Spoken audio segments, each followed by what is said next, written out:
Il y a plus de 4000 Français qui sont engagés dans l'armée israélienne, ce qui veut dire que ces mecs, on voit peut-être sur WhatsApp des vidéos d'enfants tués en écrivant pas « T'as vu ce qu'ils font à Gaza ?» mais plutôt « T'as vu ce que je fais à Gaza ?» Du coup, on va voir comment ces milliers de Français, au lieu d'aider à organiser les JO de Paris, préfèrent aider Israël à organiser un génocide. Faut savoir que la nationalité française est la deuxième nationalité étrangère la plus représentée dans l'armée israélienne après les États-Unis. Et au-delà des mecs déjà engagés avant le 7 octobre, t'as aussi des réservistes qui sont venus en renfort. Et là, je sais qu'il y en a qui vont me dire « Mais Abdel, c'est normal, Israël a besoin d'aide pour combattre les Palestiniens. Le Hamas, comme toi, tu as besoin d'aide pour que tout le monde s'abonne à la chaîne. » Alors ça, j'en suis pas sûr parce que, attention, je ne dis pas qu'Israël ne combat pas le Hamas. Mais quand je vois le nombre d'enfants et de civils tués, je pense qu'Israël combat surtout le Hamas dans sa tête. Je sais pas si vous vous rendez compte, mais quelque part, ces mecs sont des white Daesh qui chantent la Marseillaise. Le jour de gloire est arrivé. Et le pire, c'est que je pense que la seule chose que ces mecs risquent s'ils rentrent en France, c'est d'être coincés dans les bouchons sur le périph'. Grand max. Pour comprendre comment des milliers de Français sont passés de liberté, égalité, fraternité à occuper, diviser, tuer, faut savoir déjà que chaque Français qui a aussi la nationalité israélienne est censé faire son service militaire. Et avant de partir, ces mecs peuvent par exemple aller sur le site de l'armée israélienne disponible en français pour trouver plein d'informations sur l'armée la plus morale du monde. Par exemple, il y est dit que le but de l'armée israélienne, c'est de protéger l'État d'Israël, ses citoyens et ses résidents. Après, quand tu te souviens que des soldats israéliens ont tué par erreur des otages israéliens torse nu à Gaza qui agitaient un drapeau blanc, tu te demandes si les Israéliens ne devraient pas eux aussi se protéger de leur armée.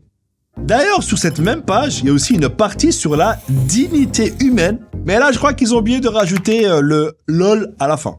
Mais il faut aussi savoir que pour ceux qui ne détiennent pas la nationalité, l'armée israélienne a divers programmes de volontariat particulièrement orientés vers les jeunes. Parce que oui, il y en a qui veulent aider à creuser des puits et d'autres qui veulent aider à creuser des tombes. Chacun son délire.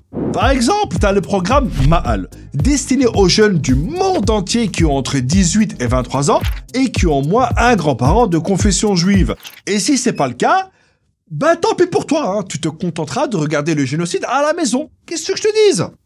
Ensuite, si tu es entre 16 et 18 ans, t'as aussi un programme qui te permet de faire un séjour dans une base militaire israélienne, pouvant être en Cisjordanie occupée, et où tu peux par exemple préparer les repas des soldats ou nettoyer du matériel militaire. Et dis-toi que chaque année, il y aurait près de 1000 Français qui participent à cette sale expérience. Ouais, t'as des jeunes qui vont dans des colonies de vacances et d'autres qui vont dans des colonies tout court. Et puis je me pose une question, ils jouent à quoi ces gamins pendant leur pause?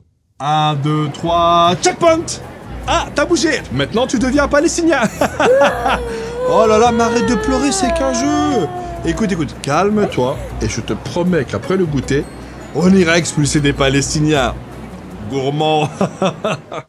Et c'est là aussi où je me dis, comment Israël fait pour que des gamins qui passent leur temps à faire des danses gênantes sur TikTok aident son armée à commettre des crimes de guerre en pensant que ce qu'ils font est juste. Bonjour à tous, bienvenue à la première journée de ce programme au cours duquel vous allez apprendre que percer sur TikTok, c'est bien, vous divertissez les gens, mais percer un Palestinien, c'est mieux, parce que vous libérez le monde, voire l'univers, du mal, des ténèbres. Et il faut savoir que l'armée israélienne se permet parfois de recruter directement sur place.